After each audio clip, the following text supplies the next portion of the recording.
할렐루야. 오늘이 벌써 1월 마지막 주일입니다. 여러분, 실감이 나십니까? 오늘 1월 마지막 주일에 나오신 여러분들을 주의 이름으로 환영하고 또한 축복합니다. 지난주가 이 설 명절과 이 주일이 이렇게 맞닥뜨려 있어서 다들 분주하고 바쁘셨을 텐데, 보통 이 명절 이후에 명절 증후군이라는 것이 나타납니다. 그래서 몸도 마음도 피곤합니다. 오늘 좀 피곤할지라도 설교 시간에는 살짝 긴장하시고 말씀에 집중해 주시기 바랍니다. 많은 사람들이 신앙생활에 환상을 가지고 있어요. 여러분들이 신앙생활에 어떤 환상을 가지고 있습니까? 내가 성경에 나오는 기적을 한 번이라도 체험한다면, 내 눈으로 하나님을 한 번이라도 볼 수 있다면, 이런 신앙의 환상들이 있습니다. 이런 기적과 하나님을 내가 한 번이라도 본다면 신앙생활 잘할 텐데 하는 희망사항이 있습니다. 성경엔 이런 기적들이 기록되어 있지만 기적보다 더 중요한 것은 우리의 평범한 일상 가운데 신앙생활하고 믿음을 지키는 것입니다. 그렇다면 우리가 일상 가운데 우리 믿음이 좋은지 안 좋은지를 어떻게 알 수 있겠습니까? 그 대답은 의외로 간단합니다. 비록 내가 믿음의 큰 역사나 기적을 체험하지 못했을지라도 매 순간 하나님을 나의 아버지라고 고백하고 예수 그리스도를 나의 구주로 신앙 고백하면서 하나님 말씀에 순종하는 것입니다. 올 우리 교회 표가 처음 사랑으로입니다. 처음 사랑으로. 여러분이 돌아가려는 처음 사랑, 여러분들이 돌아가고 싶은 처음 사랑의 실체는 무엇입니까? 여러분들이 회복하시려는 처음 사랑이 혹시 과거 부흥회 때에 참석하여 은혜 받았던 뜨거운 그런 경험입니까? 아니면 어디 기도원에 올라가서 소나무를 붙들고 몸부림치며 기도했던 그런 경험입니까? 그게 아니라면 내가 작심하고 금식하며 기도했던 그런 은혜를 생각하십니까? 올 우리 교회가 처음 사랑으로 돌아가려는 모습은 여러분들이 생각하는 그런 특정한 시점과 특정한 사건보다 하루하루 말씀을 읽고 기도하며 말씀대로 씨름하며 살았던 평범한 일상, 즉 믿음의 이 과정을 회복하는 일입니다. 그것의 실체가 바로 다른 게 아닙니다. 하나님의 말씀에 순종하는 것입니다. 이것이 여러분 눈에는 좀 시시하게 보일지 몰라도 이것이 신앙생활의 진국입니다. 제가 이 말씀을 드리는 것은 교회 안에서 제가 가만히 보면은 특별한 기적을 체험했다, 성령 충만했다, 기도 응답받았다 이런 사람들이 많은데 얼마 시간이 지나지 않아 약발이 떨어지면 신앙이 급속도로 가라앉는 것이 문제입니다. 그러므로 내가 과거 어느 순간 기적을 체험하고 큰 믿음의 대역사를 이룬 것보다 더 중요한 것은 비가 오나 눈이 오나 하나님 말씀에 묵묵히 순종하며 걸어온 길이 진짜 대단한 믿음입니다.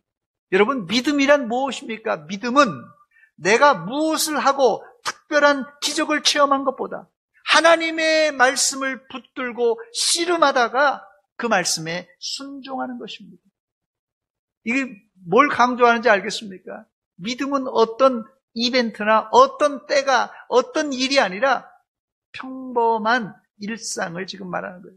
그래서 일상 가운데 우리에게 왜 갈등이 없겠어요? 막 고민이 되고 어떨 땐 그냥 이것 때문에 씨름하기도 하고 막 하지만 결국은 하나님의 말씀에 순종하는 것입니다.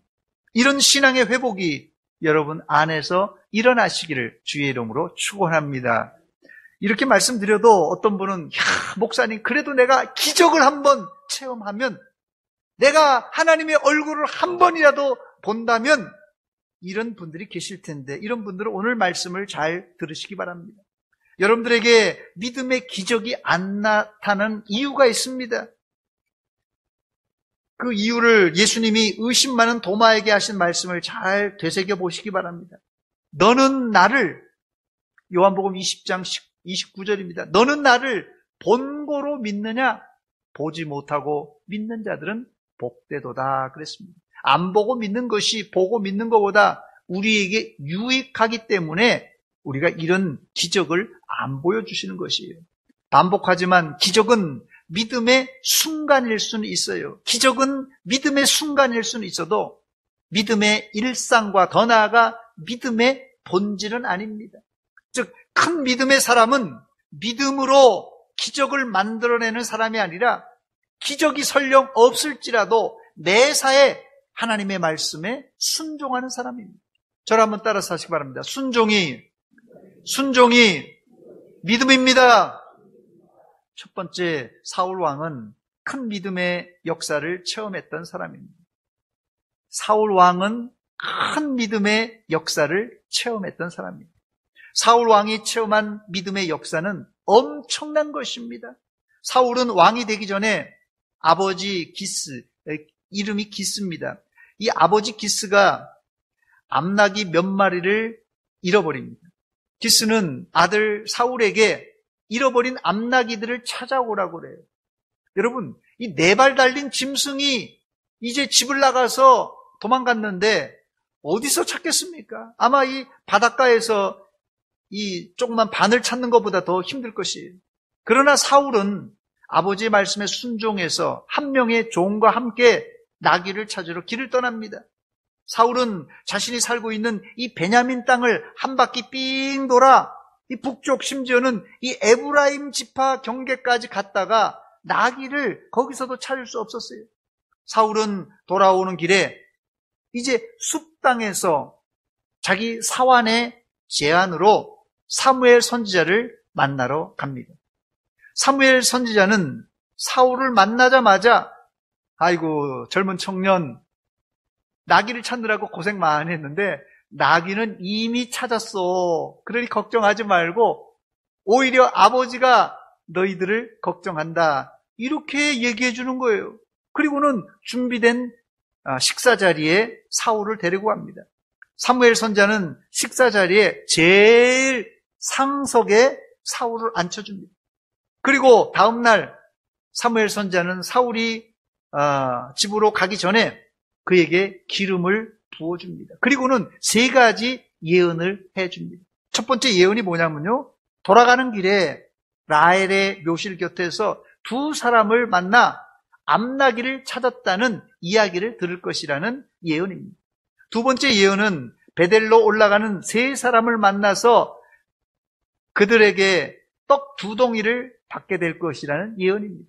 3번째 예언은 길 가다가 예언하는 선지자들 무리를 만나게 될 것인데 너도 그들과 함께 예언을 하게 될 것이라는 예언이었어요. 그 이후 너는 변하여 새 사람이 될 것이다. 너는 변하여 새 사람이 될 것이다라는 예언이었어요. 여러분, 선지자가 진짜 선지자인가 가짜 선지자인가 그거는 뭐 얼마나 말을 잘하느냐 예언을 잘하느냐 그게 문제가 아니라 그 선지자의 입에서 떨어진 말이 응답이 되느냐 안 되느냐로 선지자가 진짜인가 가짜인가가 구별되는 것입니다.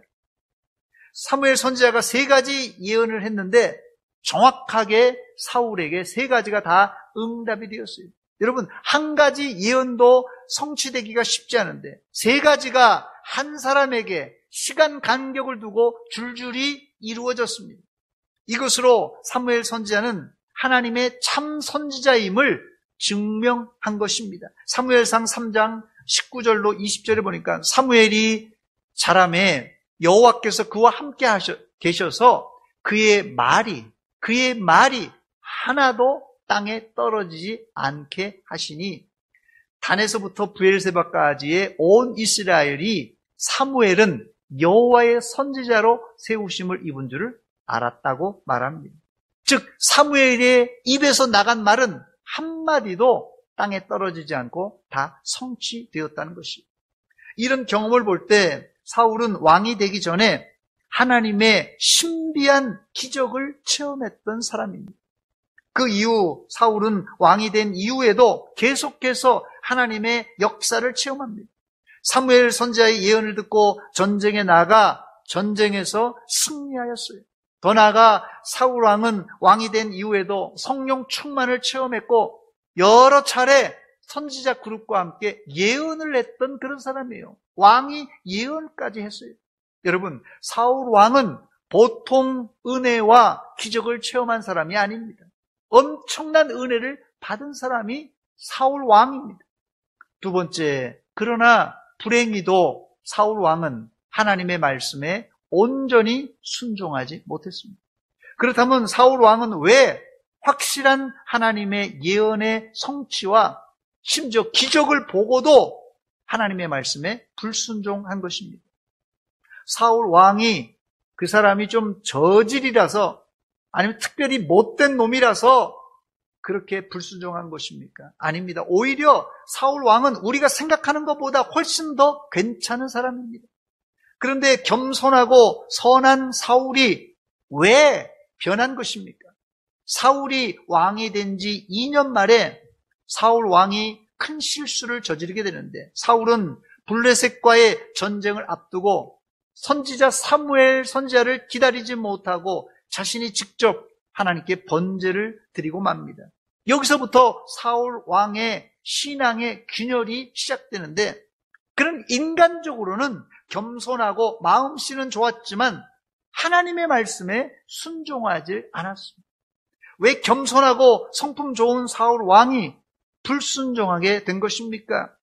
사무엘상 13장에 보면 그 이유가 나오는데 사울 왕은 하나님보다 누구를요? 블레셋 군대를 보고 떨면서 그것에 엄청 신경을 썼고 또 백성들이 블레셋 군대를 보고 흩어지자 이제 블레셋 사무엘 선지자가 해야 할 제사를 자신이 직접 집례를 해버립니다. 이것이 바로 사울의 치명적인 죄입니다. 그런데 사울의 죄는 거기서 끝나지 않고 꼬리에 꼬리를 물고 계속되는데 하나님은 사울 왕에게 지난번 실수를 만회할 수 있는 기회를 주셨어요. 아말렉을 쳐서 이스라엘의 원수인 아말렉을 쳐서 사람은 물론이거니와 짐승까지도 진멸하라는 명령입니다. 진멸하라는 것은 100% 다 사람이든 짐승이든 죽이라는 아주 끔찍한 명령이에요.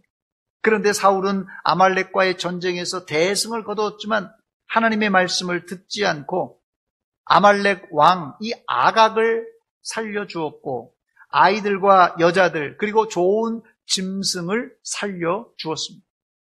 사무엘 선지자가 왜 이 짐승들을 살렸냐 이렇게 묻자 사울 왕은 선지자님 이거는 참 살찐 짐승이라서 하나님께 제사 드리려고 잡아왔습니다. 이렇게 둘러댑니다.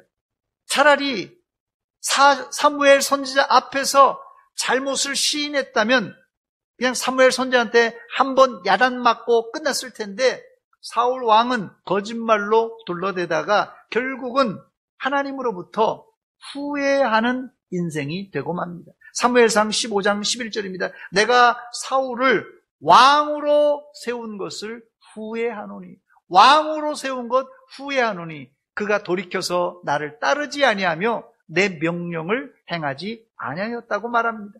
결국 사무엘은 이 일 이후 죽는 날까지 다시 사울 왕의 얼굴을 보지 않습니다.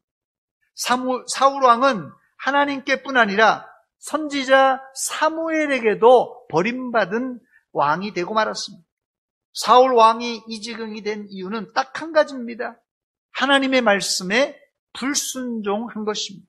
사무엘상 15장 11절입니다. 그가 돌이켜 나를 따르지 아니하며 내 명령을 행하지 아니하였음이니라. 그가 돌이켜 나를 따르지 않았다는 것이에요.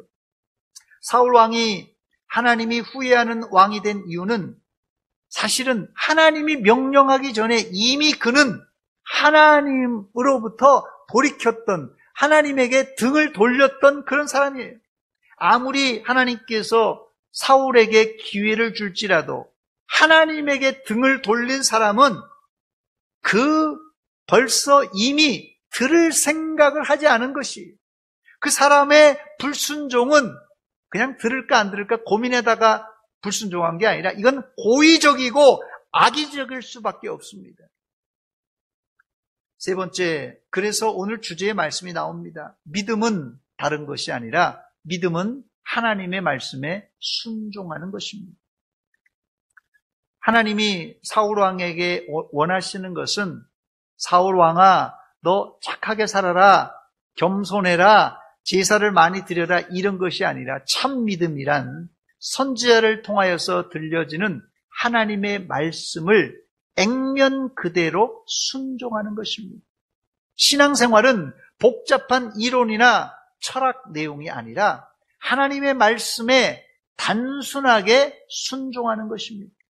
예수님이 부르신 12 제자들은 어떻게 예수님의 제자가 된 것입니까? 예수님이 만약에 시험을 쳐서 제자를 뽑았다면 아무도 예수님의 제자의 자격이 될 수 없었을 것입니다.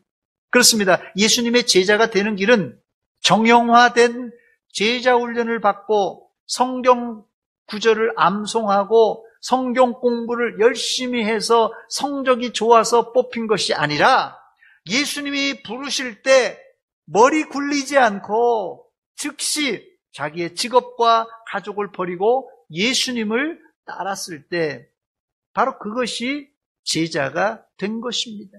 즉, 이 순종은 단순한 것이에요. 제자로 부르심에 대한 순종은 단순하지만 그 순종은 엄청난 대가를 치러야만 했습니다. 그렇습니다. 예수님의 제자는 복잡한 공부로 되는 것이 아니라 즉시 순종함으로 되는 것입니다. 오늘 여러분, 교회를 다니려면 이런 수준이 있어야 되고 이런 공부가 되어 있어야 되고 이 정도가 돼야지 교회에 등록할 수 있고 이 정도 돼야지 교회 나올 수 있다 그러면 여기 이 턱걸이에 걸려서 자격 미달이라서 못 나올 사람이 혹시 우리 가운데 있을지 몰라요. 그러나 예수 믿는 것은 시험을 쳐서 되는 것이 아니라 하나님이 부르실 때 그냥 다른 거 생각하지 않고 예 하고 순종해서 나오는 것입니다. 이게 예수 믿는 것이에요. 만약에 복잡하게 예수 믿는 게 복잡하다 그러면 여기 항복하고 이게 복잡해서 난 못 믿겠다 할 사람이 있을지 모르겠어요. 불순종하는 사울 왕에게 사무엘 선지자는 하나님의 말씀을 전달해 주었습니다. 사무엘상 15장 22절입니다. 사무엘이 이르되 여호와께서 번제와 다른 제사를 그의 목소리를 청종하는 것을 좋아하신 같이 좋아하시겠나이까? 순종이 뭐보다요? 제사보다 낫고 듣는 것이 순양의 기름보다 낫다고 말합니다. 하나님이 좋아하시는 것은 그의 목소리를 청종하는 것입니다. 그렇다고 하나님이 번제를 또 다른 제사를 싫어하는 것이 아닙니다. 구약의 번제와 각종 제사는 하나님이 기쁘시게 흠양하는 것입니다. 그러나 이런 제사보다도 하나님은 순종을 더 좋아한다는 말입니다. 반복하지만 하나님은 사울 왕에게 착하게 살아라, 겸손해라, 제사를 드리라 이렇게 말하지 않았습니다. 다만 선지자를 통하여 들려주는 하나님의 말씀에 순종하라고 하셨어요. 여러분, 신앙생활은 복잡한 것이 아닙니다. 하나님의 말씀에 순수한 동기를 가지고 즉시 순종하는 것입니다. 네 번째, 끝으로 사울 왕이 다시 회복할 방법이 없는가? 사울 왕이 다시 회복할 방법이 없는가 살펴보고 말씀을 맺겠습니다. 사울 왕이 다시 회복할 수 있는 길은 겸손하게 처음 사랑으로 돌아가는 것입니다. 사무엘 선지자가 사울 왕에게 한 말을 들어보시기 바랍니다. 본문 17절에 보니까 사무엘이 뭐라고 그랬냐면요. 사무엘이 이르되 왕이 스스로 작게 여길 그때, 왕이 스스로 작게 여길 그때 이스라엘 지파에 뭐가 되었다고요? 머리가 되지 아니하셨나이까. 스스로 작게 겸손하게 여길 때 하나님께서는 그를 가장 높은 이스라엘의 왕으로 삼아주셨다는 것이, 사울 왕이 처음 사무엘을 만났을 때 그는 스스로 작게 여기는 겸손이 있었습니다. 그러나 사실 그때도 사울은 자기 겸손으로 왕이 된 것이 아닙니다. 아무 보잘것없는 베냐민 지파의 시골 청년을 불러서 왕으로 세워주신 것은 전적인 하나님의 은혜입니다, 여러분. 그런데 어디서 사울이 무너진 것입니까? 사울이 어디서 무너진 것이에요? 첫 번째 무너진 것이, 사울 왕이 무너진 것은 재물의 눈이 어두워, 돈의 눈이 어두워 하나님의 말씀에 불순종했습니다. 본문 19절에 보니까 어찌하여 왕이 여호와의 목소리를 청종하지 아니하고 탈취하기에만 급하여 여호와께서 악하게 여기시는 일을 행하였나이까 그랬어요. 사울 왕은 하나님의 목소리를 듣기보다 기름진 짐승들을 탈취하기에 급급했습니다. 물질과 돈에 눈이 멀어버리면, 여러분, 돈에 눈이 멀어버리면 하나님이 안 보이는 법입니다. 여러분, 돈에 눈이 멀으면 안 보여요, 안 보여. 하나님이 안 보여요. 돈독이 오르면 하나님이 안 보이는 법입니다.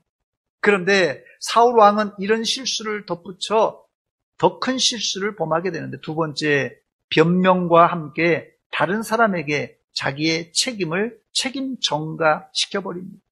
본문 20절과 21절에 보니까 사울이 사무엘에게 이르되 나는 실로 진짜입니다.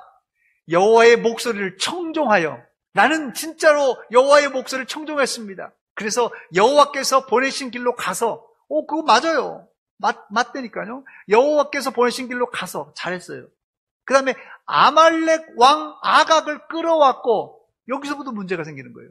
아말렉 왕을 끌어왔고 아말렉 사람들을 진멸하였으나, 진멸한 거는 잘했어요. 그런데 다만 예외 조항을 얘기합니다. 다만 백성이 그 마땅히 멸할 것 중에서, 내가 아니에요, 백성이 그 마땅히 멸할 것 중에서 가장 좋은 것으로 길갈에서 당신의 하나님 여호와께 제사하려고 양과 소를 끌어왔나이다. 사울은 제일 비겁한 죄를 지은 것입니다. 제일 비겁한 죄.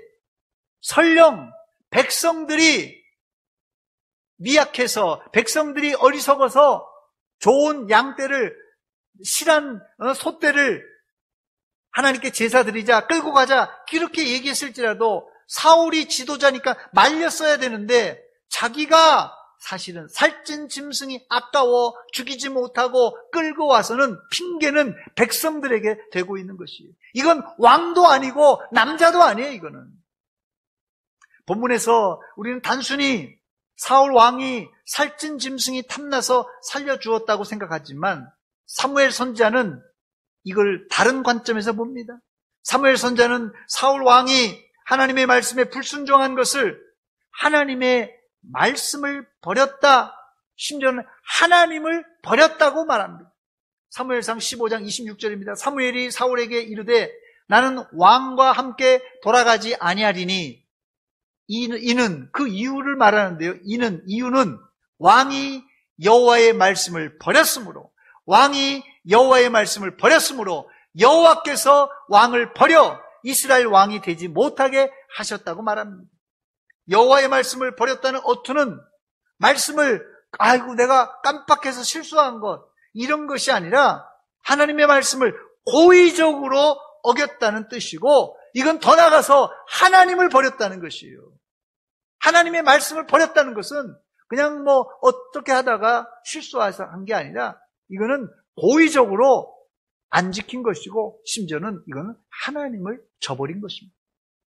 사무엘이 전했지만 여호와의 말씀의 권위는 하나님의 입에서 나오는 것이에요. 다시 말씀드립니다. 선지자가 이 하나님의 말씀을 전했지만 선지자의 입에서 나오는 말은 사람의 말이 아니라 하나님의 말씀이었습니다. 그 말씀을 거역하는 것은 결국은 하나님을 거역하는 죄를 낳은 것입니다. 아주 무시무시한 말씀입니다. 이 자리에 목사의 입에서, 혹은 목사가 아니더라도 성령의 음성으로 누구든지 하나님의 말씀을 전할 때 그 말씀을 고의적으로 거역하는 그 행위는 하나님을 거역하는 것이고, 결국은 그 사람은 하나님께 버림받은 자가 되고 말 것입니다.